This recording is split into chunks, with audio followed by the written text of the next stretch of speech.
Ciao, Roadrunner.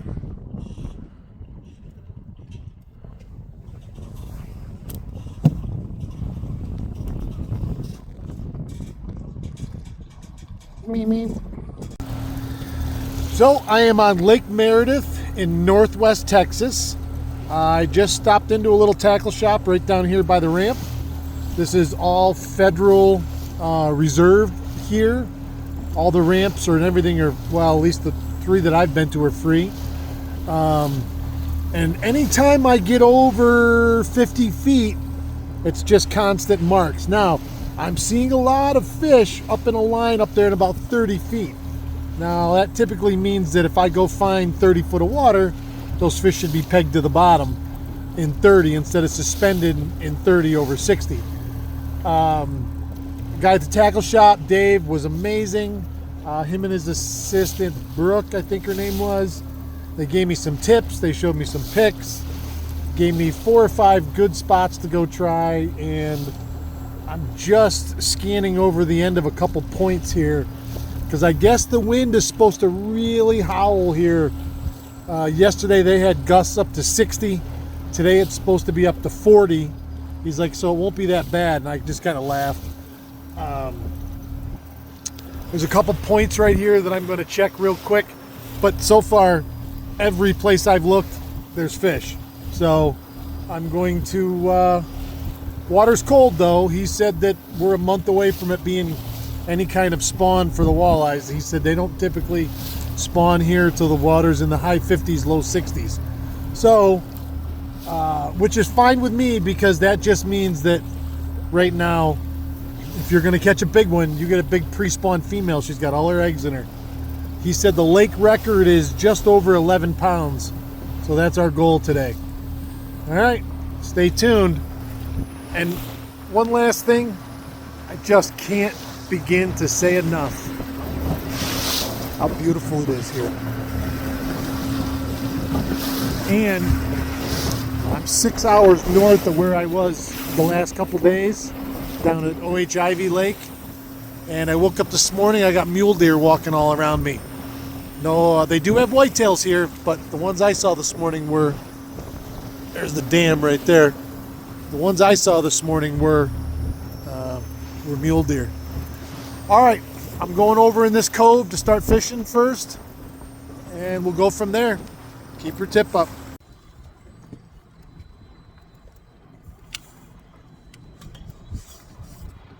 All right, let's get ready to rumble. So, you know, you can't really do this technique any place I've been so far in this trip, but I'm on walleye water in Texas of all places. I am on Lake Meredith, the preeminent, top of the heap walleye lake in Texas. The whole state of Texas, that's a big state. And I stopped at the bait shop this morning, talked to the great people there. He gave me a couple quick tips, pointed me in the right direction. He was spot on. So I found these fish. They're deep. They're suspended over 70, 75 foot of water.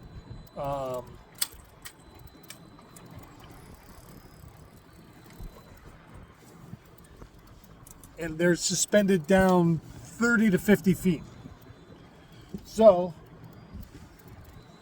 I'm going to throw 2 deep diving cranks on with a 2-ounce snap weight on each one of them. Put them back there 50 to 75 feet. And I should be right at that 30 to 20 to 25 to 40 foot range, which is right where I want to be. And in a situation like this, I think you go with your confidence baits. This bay rat on my lake back home was my hottest trolling bait all year. That purple pink combination. I've also got a reef runner that's very similar to it. And then my old standby, and you can see the teeth marks in that thing. I don't even know the real name of this color flicker shad. I call it the Emma after my daughter because she picked out this color years ago in a bargain bin, and it's turned out to be for Great Lakes brown trout, for walleye, and smallmouth, which will eat it if you're trolling for walleye and you get too close to them. Or I have thrown it at times as a crankbait. This color flicker shad catches them everywhere all the time. So it's going out. I got 2 rods I'm putting out. That's what's going out. Stay tuned. All right, that's a first for me. Boy, he's ice cold. This water is chilly. I thought it was going to be my first Texas walleye, but instead it's my first Texas white bass. At least I think that's what you call these.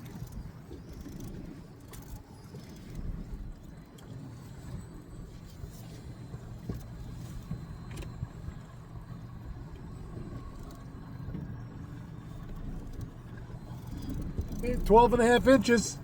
I don't even know what they're supposed to be. I'll have to check.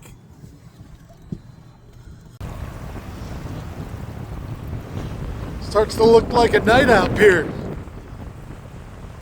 I'm gonna start calling it Below Meredith.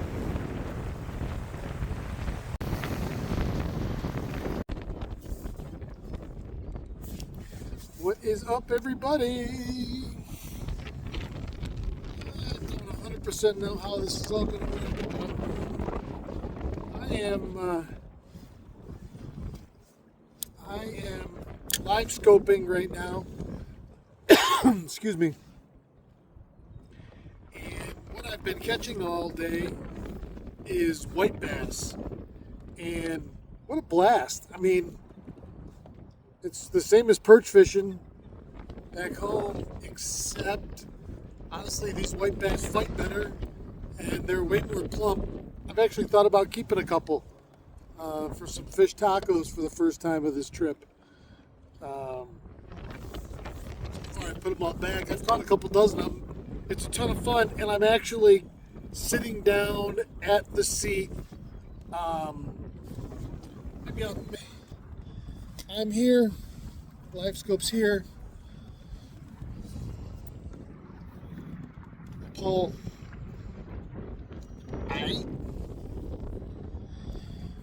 And so, like I was saying, so this is the nice thing about this has been.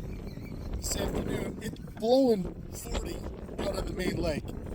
It's whitecaps, it's the whole 9. I have fished this one point. It's semi-protected. I've seen a lot of fish. I think most of them are these white bass. That's all I've caught so far today. But I'm not complaining because it's been a lot of fun. Honestly, it has been a lot of fun. And they, like I say, they make a good account for themselves. And I'm fishing light tackle. I mean, this is a JT rods. This is the 7.3 Mag Light. This is a beautiful rod, so sensitive. And I'm fishing down right there. I'm kind of just drifting around in here. I'm looking for walleyes. The guy told me as much as 60 feet. I've seen them all. I've seen fish all over. Again, now I'm wondering how many of them are different. You know, there's got to be walleyes mixed in, but I would think anyway. But this has given me a time to just sit here. I've been here for the last 4 hours. I think this is the longest I've used and the most fish I've ever caught off live scope since I've owned it. Doesn't do you any good if you don't use it. And it's cool, you know. If these were walleyes or smallmouth or something, I mean, even cooler, but you know, I'm getting the hang of it.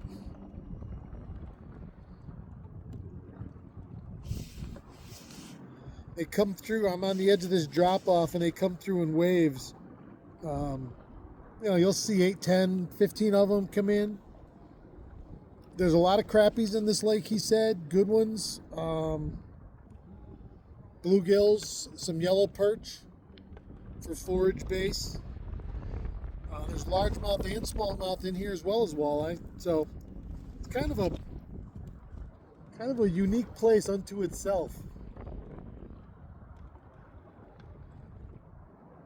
Boy, is that wind blow! Wow. I've had the fan on it right in my face all day. Oh! Thought for sure I was going to get them trolling though. I caught white bass trolling, and then I stopped and started doing this, and I've caught white bass doing this. So then I said, well, screw it. I'm going to pare down to something really small and try and catch a bunch of them. And that's what I've been doing. Like I say, been fun to just bend the rod. And most of these fish I've caught have been playing keep away with them on the screen. They come in, and as soon as I lift it, if they start to turn, I start reeling, and faster than I would have expected. And they hit it right on the way up, just like a lake trout or any of those other predator species. And then if they go away, I just let spot lock loose, and the wind pushes me down, pushes me downwind, and I just kind of look and see, and then once I see something I like, I hit spot lock again, and then they're going to be right in front of me because the wind's pushing me this way.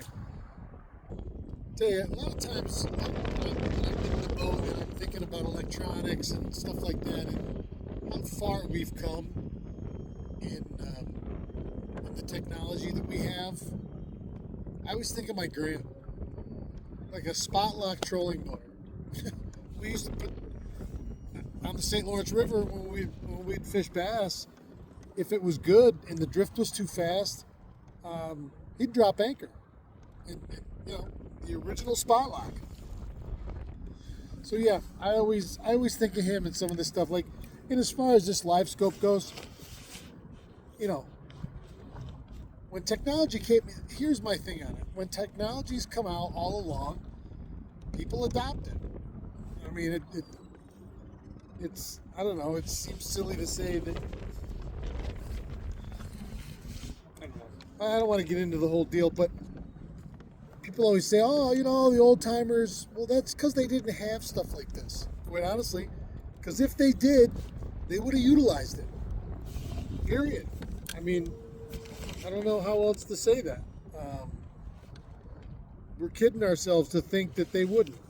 All right, I'm going to hopefully show you guys one here. I keep thinking I hear boats out there, but there's not. I haven't seen another boat. I'm assuming I'm the only one on the lake today.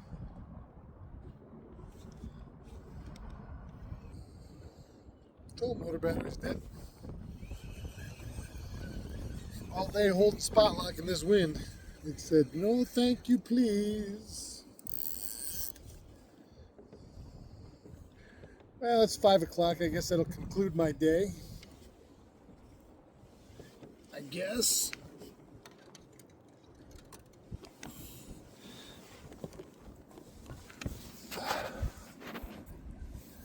After so many years of fishing for 2 hours a day in the morning, I'll tell you, it feels so good to be back in the saddle and fishing all day long. All of a sudden, I'll look down at the clock and hours have went by, and I just kind of smiled to myself. And in the back of my head, there's sometimes there's that alarm like, oh, something's wrong, or the other shoe's about to drop, or something's going to happen. And I acknowledge it, and I try to let it pass. I tell you, this Texas sunshine and good, clean country living has really washed away a lot of residual that I'd had on me. I couldn't be happier about that. So it's really beautiful. It's beautiful here. I love being on the water again every day, and there's so much of this trip in front of me, and it's already been life-changing and memorable, and there's so many miles to go, and so many fish and people and species and fun and time together and time alone for me. Incredible. I couldn't be happier. I couldn't be more humble and more grateful to have this opportunity in my life. And well, I shouldn't say to have. I made this opportunity. I made the lemonade from the lemons, and here I am, doing something that I would have never dreamed of. And it, boy, it feels wrong. I don't mean that. It feels amazing. But like again, we've always been told that, especially as a man, your only job is to provide until you just run yourself into the ground, and then either a dirt nap or you get replaced. And I don't mean that to sound negative. That's more of a wake-up call for those of us that have ground our fingers to the nub, and want to know if there's more to life. I don't know if this is the answer. It seems like it is for me right at the moment, but that doesn't mean it is for everybody. And this is this incredible stuff. I love you guys. I will talk to you probably later tonight once I get set up, get camp set up. But if not, tomorrow morning. Keep your tip up.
I'm walking along and I'm just crunching through life.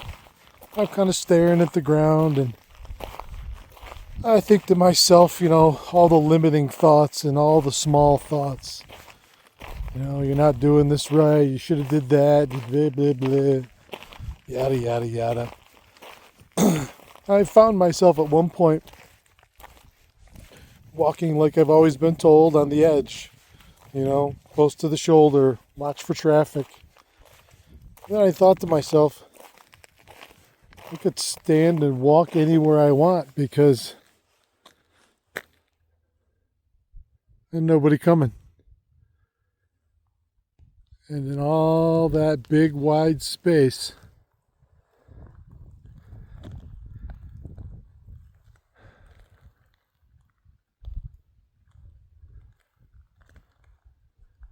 is much bigger than any of these little problems I might be facing today.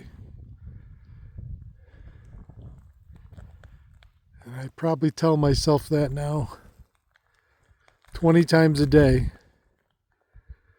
And I guess if it takes 25 times a day, then I'll do that. I just try to get out of my own head for long enough to look around and see just how beautiful everything is around you. So this is all part of the national park system here at Lake Meredith, Texas. And this is a beautiful stone and grass amphitheater overlooking one of the fingers that lead out into Lake Meredith, which is an impoundment on the Canadian River. It's beautiful here. I mean, if you didn't know, you would think you were in Red Rocks. I mean, it's just breathtaking, the scenery. Absolutely stunning. And for a national park, everything is spotless, well maintained, clean.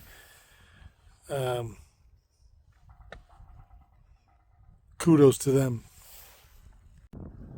All right, we're back at one of these fingers here in Lake Meredith, and you can see about a third of the way up where it looks distinctively different. Right, that line right there. It's kind of grassy, mossy looking, so to speak, all across there. That's the normal water line. They said the reservoir is 25 or 30 feet below its normal, but still at just about 80 feet total. This morning, yesterday, I didn't fish this morning. I should have fished this afternoon. This wind laid right down. This is nothing compared to what I woke up to.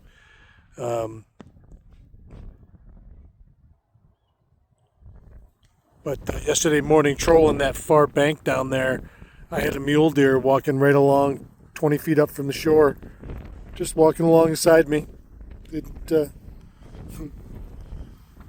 Deer's probably like, "What are you doing out here, dummy?"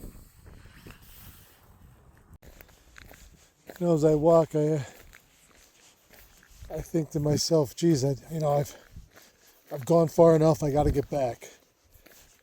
You know, and in the back of my head, there's always that thought of, "I got to get back. I got to get back." You know, and it was always usually for someone else, and now that it's just me, I still am trying to undo that programming. And I seem to be doing a lot of deprogramming and not installing new code yet. And that sticks with me because I stopped for a minute and I just stood in the sun and I enjoyed it. And I just looked around in my surroundings. These amazing, beautiful surroundings. Tucked away in the northwest corner of Texas. And I stopped, and I wasn't very far from my truck, and I kind of looked around. I'm like, "Well, what do I do now?" And then, you know, immediately that voice in my head is like, "Oh, you got to get back. Let's get back. We got to get back." And I don't know how many people are in there. I don't know how many different people have a microphone. I really don't. Because then a distinct other part said, you know, "Why?" Like one simple word, like why? Why do we have to get back? Why? And I had no answer for that. And so I kept going. Because why? Or you could insert why not?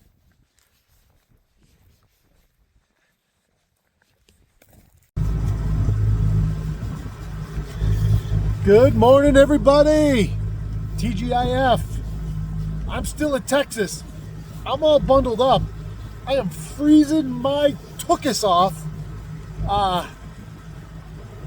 You know, I got here at the beginning of a 3-day cold front, which isn't helping me right at the moment. But yesterday, I didn't fish yesterday. The wind blew 35 plus with gusts up to 60. It was ridiculous. Now today, the wind has switched directions. It's still blowing, but now it's an east wind and it's kind of offshore right here behind me. But I found fish right in the bay where I launched. The problem is that wind is just brutal and I'm freezing my ass off. So I'm going to come around the Big Rock Candy Mountain and I'm going to tuck in here and see if I can find a picture I'm looking for and be protected a little bit out of this wind. I kind of told myself I had a lot of fun 2 days ago on Live Scope catching those white bass. I told myself I want to try that again. just don't want to freeze to death doing it, looking into the wind when I'm live scoping. Making my nose run. And I'm from upstate New York. I thought it was supposed to be hot and beautiful in Texas, and it was for a little while. Oh, man, is it cold. But the farther you get west, I mean, you got mountain influence not too far from here, and I'm not far from the New Mexico border. Right in here is where I'd like to find a spot. Let's see if we can find some fish in here. Nice little corner right here. I've not seen a deer this morning, and I've been looking. Saw a bunch of beautiful muleys yesterday and the day before. God, they're gorgeous. Fuzzy and sand colored.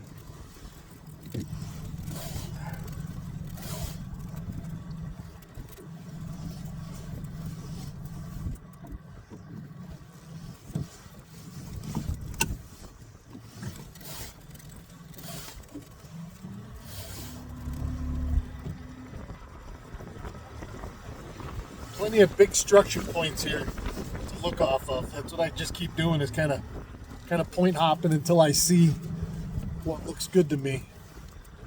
All right, stay tuned. I'll have more to go. Well, another first for me in Texas. The first time I've seen wild antelope. There's a whole bunch of them out there.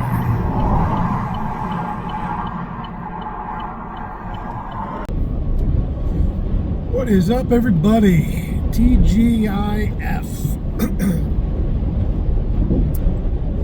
I am on I-40, Interstate 40 West, leaving Texas. I'm just about to leave Texas. 4th day of July, sun so high. There are no clouds, man, but boy, this is the backside of this 3-day cold front. So back where I just came from is northeast of here, and there was a cell that I pulled when I got off the water this afternoon and pulled the boat because it was black to the west, and it had been blowing all morning from the southeast. And I mean blowing.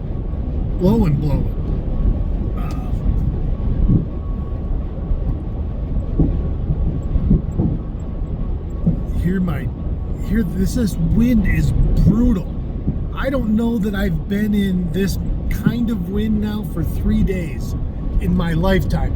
I shouldn't say that. I was in California. I've been in California for the Santa Anas, but not like out like this. There's nothing out here. As far as the eye can see, other than wind turbines. Now, I'm going to tell you, out here, boy, it sure does make sense. Although it doesn't probably, given what it does to the environment. So, scratch that, I guess. Because your first thought would be harness the wind and the sun somehow. But so far, what we've come up with for solutions seem to do more harm than good when it's all weighed out, or comes out that catchword net zero.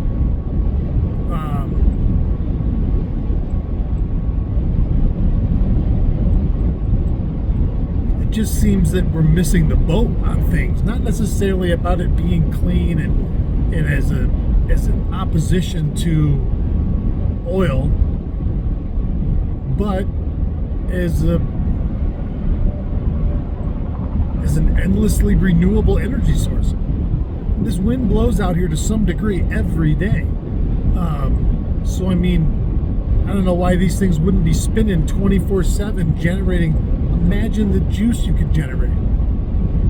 Now, the cost of transmission lines to get them to wherever, because obviously there's nobody out here that needs it. or at least not many.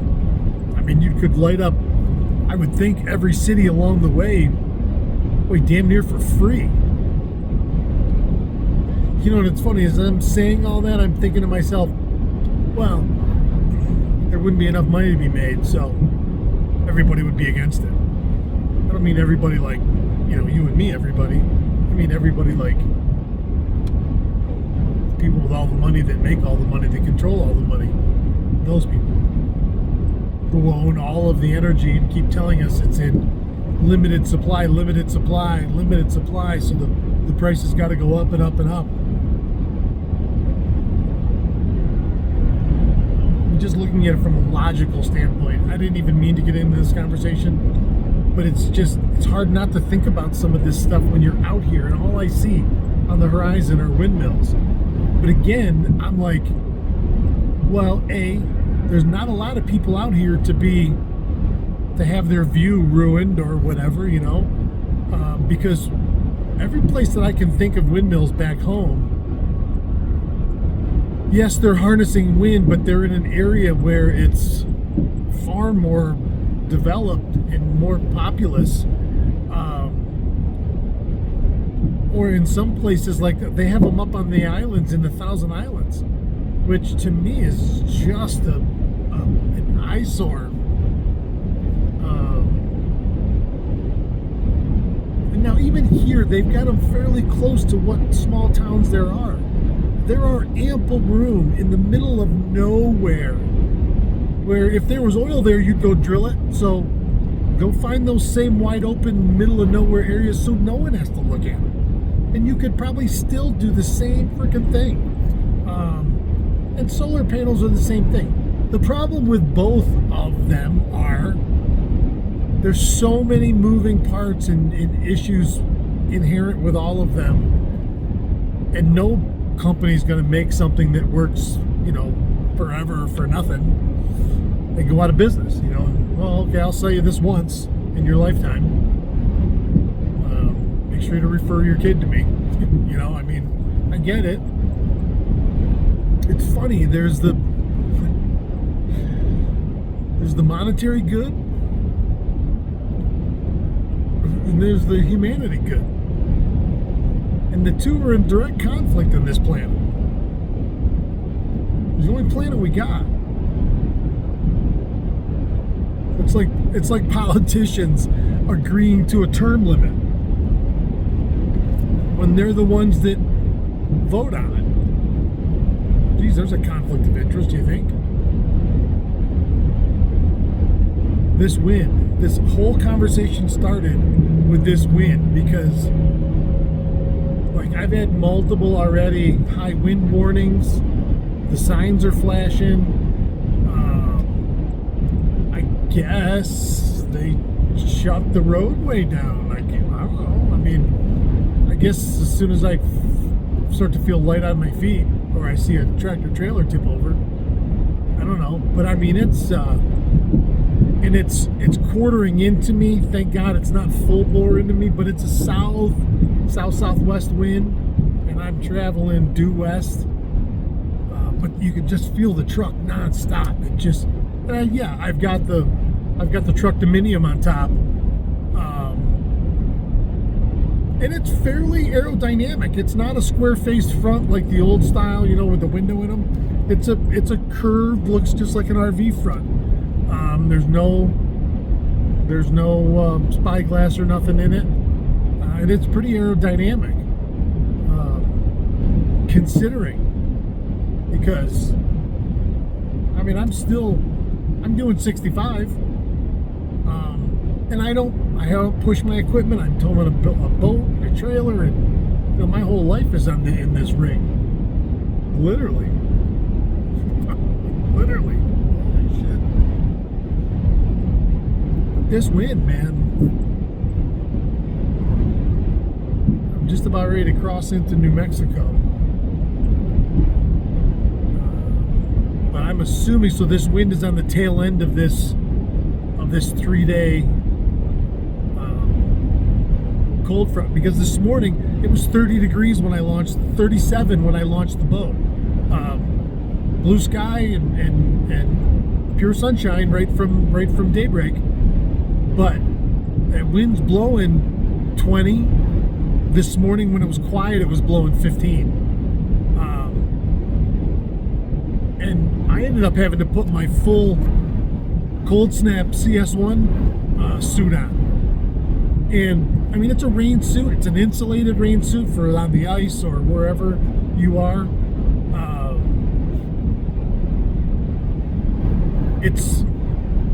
Let's see, I have the hoodie, just a regular hoodie, a performance hoodie, which I love and wear a lot of. I'm wearing my Walleye Festival now. I have a soft shell jacket. It's an outer layer on its own. Can be a layer, but is an outer layer. And then I have the CS1 suit, which is a 4-in-1 suit. And each top and the bib and the jacket both have full zip out quilted liners. Man, this wind. And now, and these big trucks aren't governed out here, I would assume. Because again, I'm doing 65. Even if I was doing 70, it's pushing me all over the place, man. Holy cow.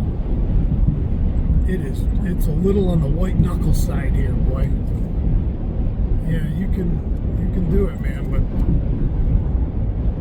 and then you can feel these big wind shears when they come off these trucks and they hit me, because you'll hear my roof flap because that force of air is getting pushed. I think there's, I don't know, maybe a hand, so 6 inches maybe between the underside of the truck dominium and the top of my roof of the truck.